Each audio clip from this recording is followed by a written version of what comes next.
Assalamualaikum warahmatullahi wabarakatuh. Bismillahirrahmanirrahim. Alhamdulillah wassalatu wassalamu ala Rasulillah amma ba'du.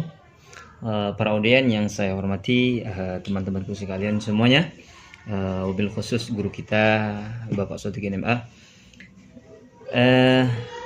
Alhamdulillah pada kesempatan kali ini saya akan menjelaskan atau berbicara tentang mawaris.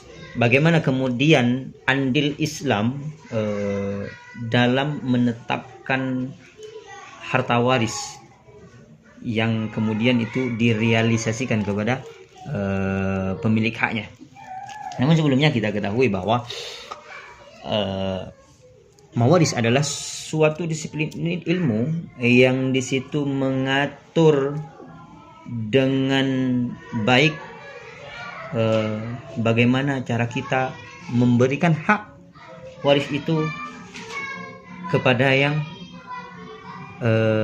bersangkutan, artinya kepada dia yang memiliki hak itu. Terkait pembahasan ini sebetulnya itu sangat panjang sekali dan banyak bahasannya.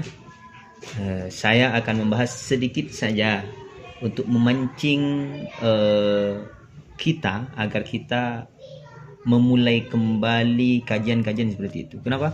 Karena hari ini sudah mulai terhapus kajian-kajian tentang mawaris, apalagi praktek di dunia nyata sudah mulai hilang dan diganti oleh masyarakat sebagai dengan wasiat, sehingga banyak di antara mereka yang tidak paham dan juga tidak mengamalkan syariat yang Allah berikan berupa mawaris ini. Padahal dalam Al-Quran itu sudah sangat jelas bagaimana pembagiannya, seperti apa itu mawaris itu sudah jelas. Pembagian mawaris itu ada yang karena dipengaruhi oleh Islam, ada yang dipengaruhi oleh budaya, ada juga yang pembagiannya itu secara islah, secara sukarela. Artinya ada mufakat di antara mereka yang memiliki hak. Seperti itu. Namun sebelumnya kita perlu ketahui bahwa ketika seseorang itu meninggal dan meninggalkan harta waris, tidak boleh hukumnya bagi kita untuk langsung memberikan harta waris itu. Memang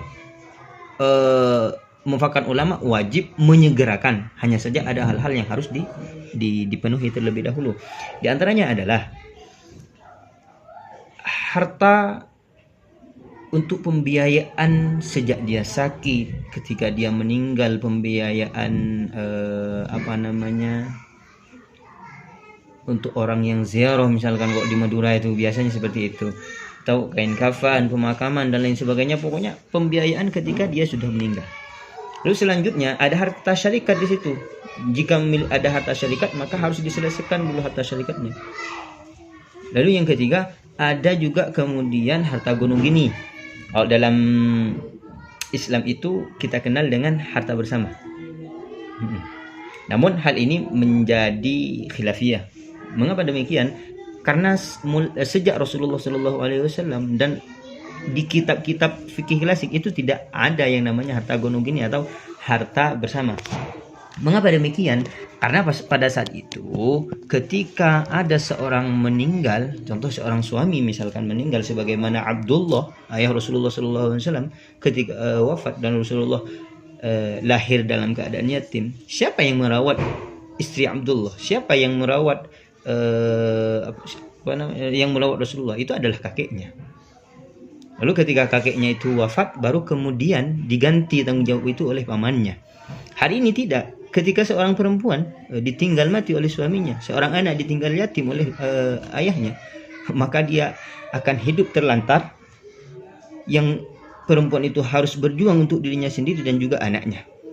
Sehingga di Indonesia, KHI di Indonesia itu sepakat bahwa harus ada yang namanya harta bersama. Harta bersama itu dihitung sejak kapan? Sejak menikah. Jadi sejak menikah hingga salah satunya wafat, baru kemudian uang itu dibagi dua. Setelah dibagi dua, separuh bagian itu milik yang ditinggal mati atau istri misalkan, lalu separuhnya itu diberikan kepada ahli waris, termasuk istri juga mendapatkannya. Mengenai pembagiannya itu sudah sangat jelas dalam Al-Quran. Allah sudah menyebutkan panjang di surah An-Nisa ayat 11.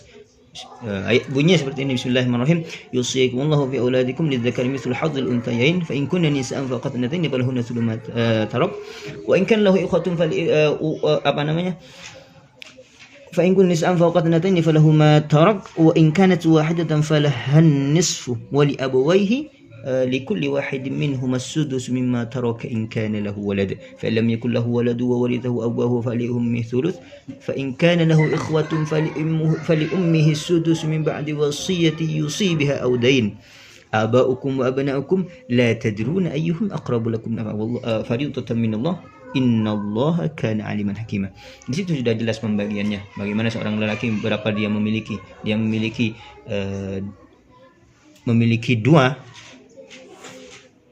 sama halnya dengan dua seorang perempuan. Artinya apa? Laki-laki memiliki 2 bagian dan perempuan memiliki 1 bagian.